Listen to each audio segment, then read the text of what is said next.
So today I was asked to speak about the Provincial Opioid Dependence Treatment hub and spoke model, and so very happy to talk to you about that. I think that when I spoke about this before, it was maybe when we were just getting started, and our implementation is well underway now. So great to have the opportunity to give you all an update today. So what I'd like to do is take you through a little bit of the history of opioid dependence treatment, and I'll say ODT for short, in our province. And then I'll share with you what, just provide an overview of the hub and spoke model as we've proceeded with. And I'll talk a little bit about our current surveillance or data that we have, and also where we hope to proceed in terms of next steps. And then you certainly open it up for questions or discussion as well. And one thing I'd like to say is, just before we get started, that, you know, I see such a strong role all throughout this model for nurses, for both nurse practitioners, for registered nurses, as well as licensed practical nurses. You'll see, you know, when we do case consultations or, you know, talking about this model or staffing, nurses have a significant role in this model and the care that's taken place in the province. So very happy to report that to you today. So I'll just take you through a little bit of our history of opioid dependence treatment in our province. So back, you know, probably 10 years ago, maybe a bit more, there was a very limited number of private practitioner physicians who were prescribing methadone. And methadone was the main treatment for opioid dependence at that time. And so, as I said, we had a very limited number of physicians who were providing this service. There was a registration process for physicians to become involved, and there was very few numbers. And like anything, when there's a few number of providers, we often see wait lists and long wait times, and that's certainly what we were seeing. There was very limited access to services in parts of the province. Some people would have had to travel into St. John's from their home communities and stay here for a long period of time, away from their families, away from their supports. And, you know, so that, you know, often it's, you know, having supports around you when you have a substance use disorder is one of the main you know, success factors. So, you know, it really took people away from, you know, that important part of recovery. So what we found is that there was a long wait list, several months waiting time for the Opioid Treatment Centre that's here in St. John's in Pleasantville.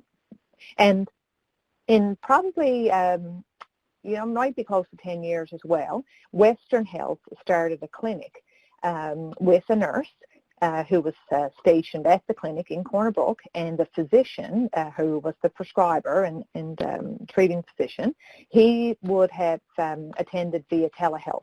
And I'm not sure how often he would have attended in person, but the registered nurse was there, would have been there with the client in her office in Corner Brook. So that model, you know, continued for a long time, very successfully went ahead for a long time. So then what we found is, you know, in the last few years, you can't turn on the news very often nationally or internationally for that matter and not hear about the opioid crisis. And certainly in Canada, in Western Canada in particular, and in places like Ontario, the number of people who were dying from opioid poisonings, fentanyl, was, you know, increasing rapidly.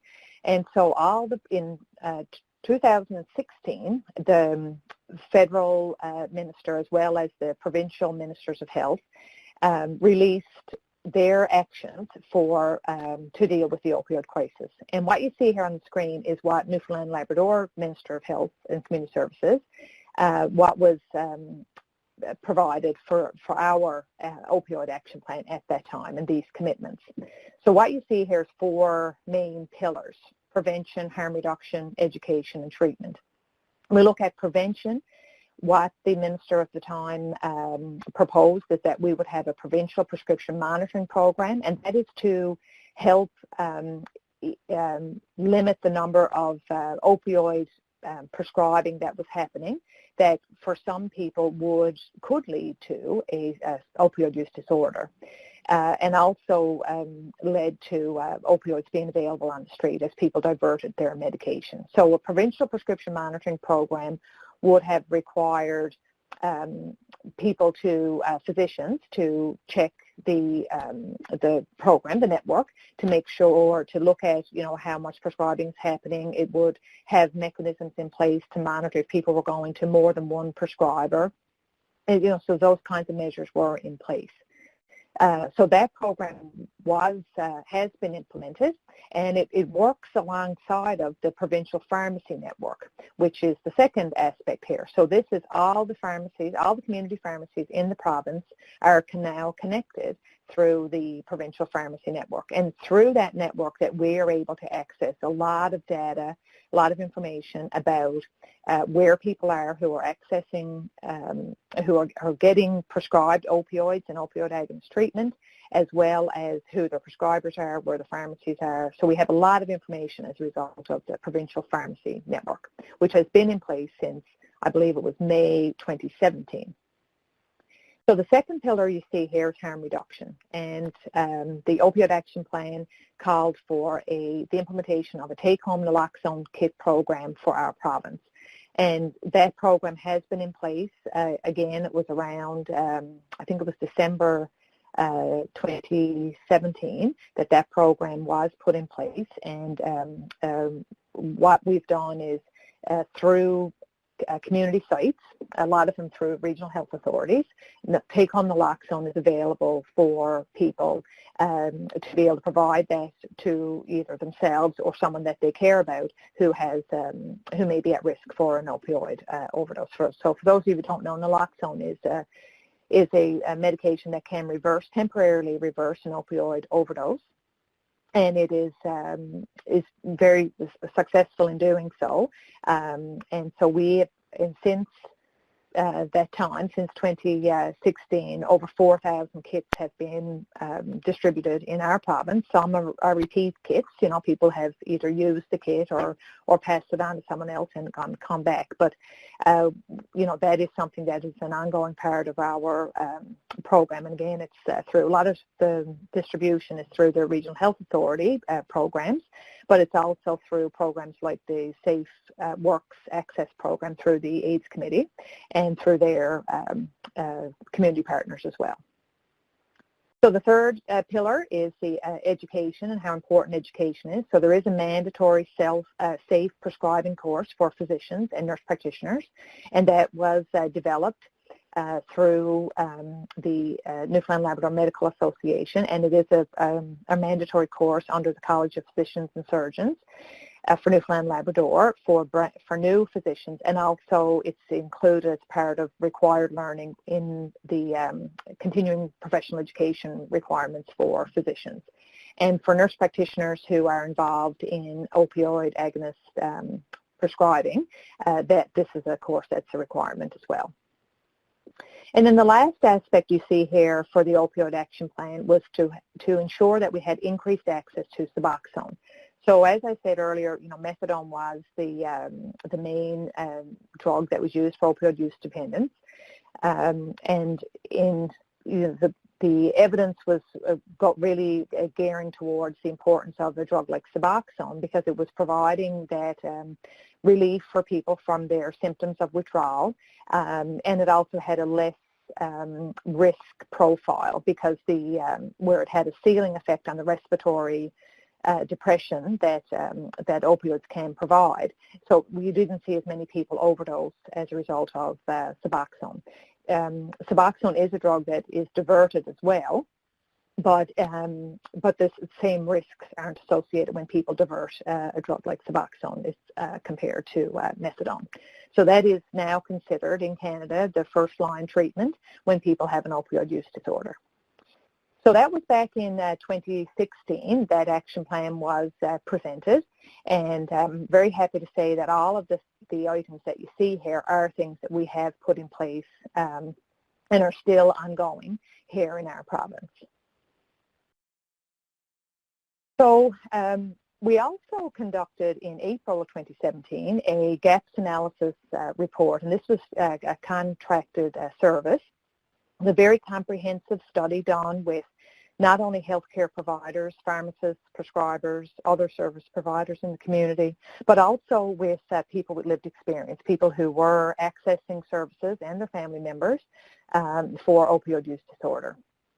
So from that report, similarly, we saw recommendations. The main recommendations that we saw there were, the need to increase the number of healthcare providers that were involved in opioid dependence treatment, how important education was for healthcare providers. And I really see that enhanced education not only is hope for people to be able to provide care, but also for to improve and remove any stigma and discrimination that was happening for someone who had an opioid use disorder. We also, that report also recommended increased access to multidisciplinary and harm reduction sites in the province, and talked about the need for rural access. Increased access to psychosocial support, so not just healthcare providers specifically, but it could be for other supports, and then enhanced collaboration amongst those service providers. So with that report, it really came along around the same time as our Towards Recovery Action Plan for Mental Health and Addictions in the province. And as most of you probably know, the Towards Recovery has been our system transformation, really, action plan over the last 4 years now. This was initiated by an all-party committee in the House of Assembly that embarked on a very extensive province-wide consultation and the development of an action plan to change and to renew mental health and addiction services in our province. And there was 54 recommendations. So when I look at that group, one of the key factors I feel has been in the governance structure, which included an advisory council, which reported directly to the minister, as well as a recovery council. And that recovery council is made up solely of people with lived experience and family members of people with lived experience. And they would be a lens that all the system transformation would go through. So underneath that then, in terms of governance, there were several project teams spanning from health and corrections, health in our schools, opioid dependence treatment, replacement of the Waterford, just a very extensive listing of project teams. And one of them was our working group for opioid dependence treatment. And of the 54 recommendations, 3 of them relate to our working group for opioid dependence treatment, and you'll see them here. So we have recommendation, not unlike what we've talked about already, how important it was to increase the number of physicians and nurse practitioners involved in addictions medicine. And we really saw harm reduction as an important part of mental health and addiction services in the province, and as well to continue the implementation and evolution of the Opioid Action Plan, which I've already talked about. And so these recommendations have formed the work plan for our opioid dependence working group, and we continue to meet and make sure that these recommendations, if they haven't already been met, that they continue. Our work continues to make sure they are successfully completed. So it would be completed by March 2022, which is a year from now. So the recommendation was to develop a provincial opioid dependence treatment model in our province. And so this, initial development was done by Eastern Health with lead from Dr. Bruce Hollett, Wayne Bishop, and Kim Baldwin, sorry. So the model, it really relied upon, as well, that multidisciplinary team, but also making sure we had access to telemedicine throughout the province. And over the past year, it's been an excellent example of how important that's been, of course, with COVID and people having access to virtual care. So, wait, I think I skipped something there. No? Okay, so the model for opioid dependence treatment has three components. One is a provincial centre of excellence. Second are the regional health authority-based hubs. And thirdly are the spokes, which are the primary healthcare providers all over the province in the community. And so the Provincial Centre of Excellence I'm going to talk about in a couple of minutes, but it's really to making sure that we have good evidence and access to education and knowledge for providers. The hubs are where people are receiving care and in multidisciplinary teams through the regional health authorities. And the spokes aspect are, the support that both the Centre of Excellence and the hubs provide to our primary healthcare providers in communities. So it could be, a primary healthcare physician who's working with, or a nurse practitioner who's working with someone with an opioid use disorder, and they can consult with the hubs, or maybe they transfer the person to the hub for a period of time initially, and then the person perhaps goes back to the spokes for their care. So that's the model, and it's based on a model that's used in Vermont and other places in the U.S. in terms of providing that multifaceted care to people. So I've talked about the model overall. I must have skipped the slide. Sorry about that. So the Centre of Excellence coordinates education and training for healthcare providers, and they share those, key information and bring together people, healthcare providers and community organizations to share this information. And they've certainly taken that leadership role in our province. Just at noon today, some of you may have been on a call where it's the Project ECHO that they've initiated. So the Project ECHO is a international model for collaboration and learning, and what they're doing is a pilot, 10 sessions, and I think session 8 was today, so they have a couple of more, and then they'll be reevaluating. But I noticed a number of nurses were on that call today, so the hour is divided between a presentation on a topic, and then the second half is around a presentation of a case which has unidentifying information, and people ask questions and provide suggestions to the person. And everyone that I've participated in, I haven't participated in all 8, but pretty close, I just find it so collaborative the way that it's done. Very helpful, people coming from different perspectives. Today's topic was about benzodiazepine use with people with opioid use disorder, and we had a number of pharmacists who were jumping in with great suggestions, physicians, a lot of good suggestions and questions from the nursing community and social work community, just a really helpful model. So I do hope that it is something that they continue to do. But it's just one of many types of interventions that they've been involved in. So in terms of highlights to date, the Centre of Excellence was established a couple of years ago now. It has been extended for another year, which we're very happy to see. The 4 regional health authority hubs are operational, and we have with those, there's a hub in St. John's. The Pleasantville Opioid Dependence Treatment Centre is converted into the hub. We have, there's 2, we call it a split hub in Western, from Stephenville to Corner Brook. In Gander we have a hub, but they're really close to opening another site in Grand Falls, Windsor, and in Happy Valley, Goose Bay, and Lab City. There's one as well. So all throughout the province, and one of the key things that we're very happy about is that there's rapid access to treatment.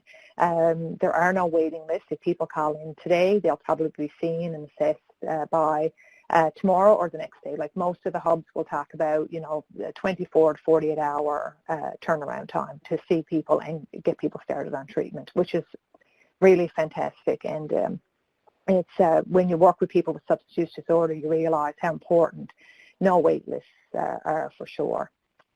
Right now, we've been delayed, unfortunately, because of not only because of COVID, but also with the provincial election right now, and we're in caretaker convention. A lot of our community groups can't meet, so we do have a group to develop the spokes. So that is, we're working with the family practice renewal program, and working with physicians across the province to help build up the spokes aspect. And we do have nurse practitioners involved in that as well.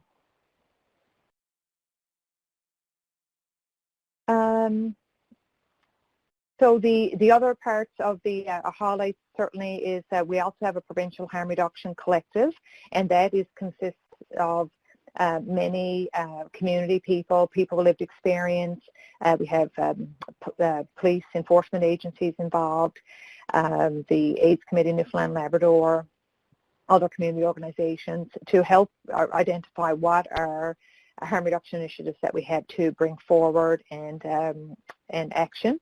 So that group has been ongoing for the last couple of years. They provide oversight to the naloxone program as well as to the Safe Works Access program, and development of other initiatives as well. We do have a provincial information monitoring group established under this group, and they've helped develop the performance monitoring and evaluation framework for our model, and so that evaluation is begun and working through that.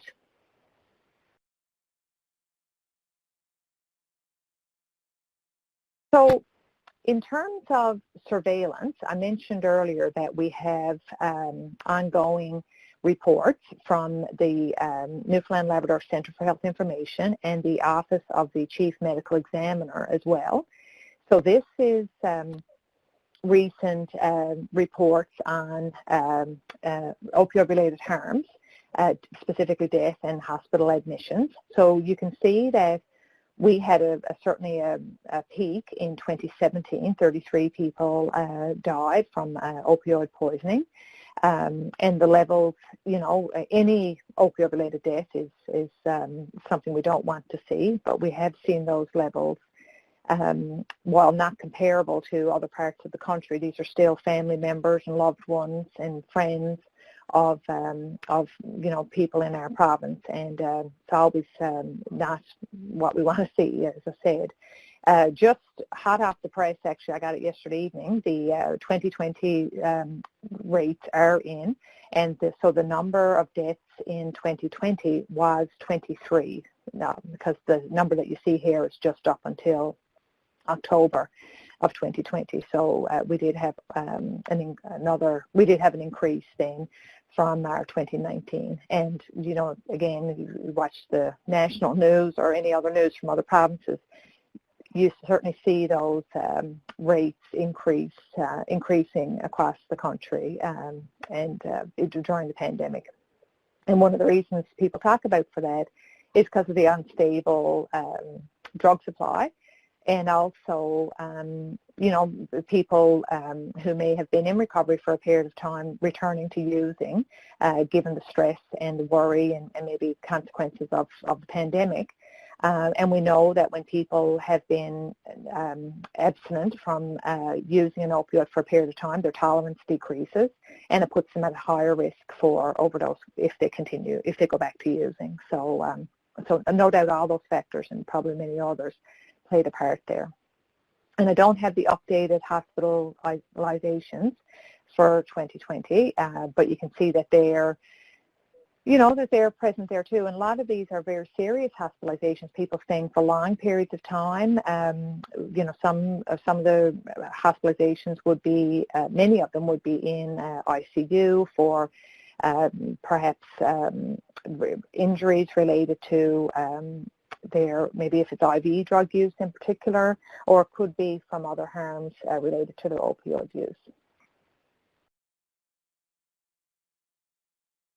So one of the things we're always happy to be seeing is that the number of people who are accessing opioid agonists to treatment, so this is methadone or Suboxone, And back in 2017, we certainly did see a lot more people accessing methadone rather than Suboxone, but those rates are, what we're seeing is methadone is probably more stable and Suboxone use increasing. So I don't want to guess, but I think it's probably, depending on the part of the province, it might be, 60-40 methadone Suboxone, because we still have people who've been on methadone for a long time, but more and more people switching to or starting with Suboxone and staying on Suboxone. We also have people who are trying to do that switch as well if they were on methadone for a long period of time, because for some people using Suboxone might be less challenging, particularly for people who have to travel to pharmacies. Because of the safety profile of Suboxone, they may be able to get carries, which is take-home carries, don't have to go to the pharmacy every day, within a shorter period of time. And they might be able to get carries for Suboxone for longer periods of time, based on their clinical assessment and their risk assessment with their prescriber. And the team, usually the pharmacist, will be involved in that as well. So you do see, the number of people who have dispensed methadone Suboxone increase over the last 4 years, and that's again very promising to see. And we also, as you might remember from earlier slide, the goal was really to make sure that we improve the healthcare providers involved in this care. And you do see those numbers increasing each year as well, which again is exactly what we want to see. We have many more prescribers than we did 4 years ago. And we still have, there are still, a core group, I guess, of prescribers who are involved. But one of the positive things over the last couple of years is the number of nurse practitioners who have completed their training to become registered to be able to prescribe methadone Suboxone. So that's extremely positive. You see that those would be included here. And I believe it's 13 nurse practitioners can prescribe Suboxone and maybe 10 can prescribe methadone. I think that was the latest I noticed on your website. But they really would contribute immensely, and certainly through the opioid dependence hubs. There's nurse practitioners in each one of the hubs that are, in many cases, the primary prescriber for those hubs and for those clients, and providing an excellent service. So very happy to report that. And then we also see the number of pharmacies increasing as well. Not every pharmacy dispenses methadone and Suboxone. So, but we do want, to have that improved, because, depending on where you live, going to the pharmacy every day can be quite a barrier in terms of your recovery. And, we've seen that in parts of the province where there wasn't easy pharmacy access, and Bell Island was something that was well publicized in the media a couple of years ago, that there wasn't a community pharmacy providing that service on the island. So people, if they wanted to have methadone Suboxone, they had to travel to St. John's every day, and that can be very, very challenging, of course.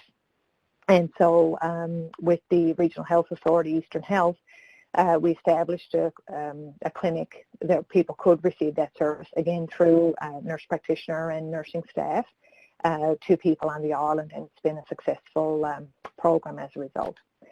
So we do hope to see those numbers increase, both prescribers and pharmacies, so that opioid dependence treatment and any substance use treatment becomes part of healthcare practice. That it's not a specialty; it's what it was part of people's care that we would see. In terms of our next steps, as I talked about, now that the hubs have been established for some time, over a year, we really want to develop the spokes. So now that the hubs have a good bit of experience behind them, prescribing, providing treatment, we want to develop the spokes in the communities and work closely with them to see what are their needs, how would they like to access support, and what would that look like. So that's the job of the the subgroup that we've created. Unfortunately, we haven't been able to meet a whole lot. We only met a couple of times before we had to put a hold on it, but we will be getting back with them and working through that development. As well, continued work with the Centre of Excellence to increase capacity for healthcare providers, providing, webinars, consultation. The Project ECHO was an example, but communities of practice is something that we've looked at. The nurse practitioners have a community practice, as well as managers of the hubs, and looking at, how we can make sure that people are connected and how important that is. We have to have ongoing opioid surveillance and information is so important because that helps inform any decisions that we make. Whether it's, if we see that, there's a lot of people, for example, in one area of the province who may be being prescribed opioid agonist treatment, but there's no pharmacy handy, or maybe there's no prescriber close by. So how do we help improve that capacity close to where people are? That's really important. As well as continuing to look at harm reduction approaches. And, in some practices in the country, and can be in our province too, there is a more punitive approach that can be used in substance use treatment. And we know that can not always work and not always be helpful. And when people leave treatment is when their risk of using again and perhaps, having an opioid-related harm is so great. So we want to retain people in treatment as long as we can, and so that's so important. And so, harm reduction approaches help, focus on where the person is and what their needs are and how we can help minimize the harms to them.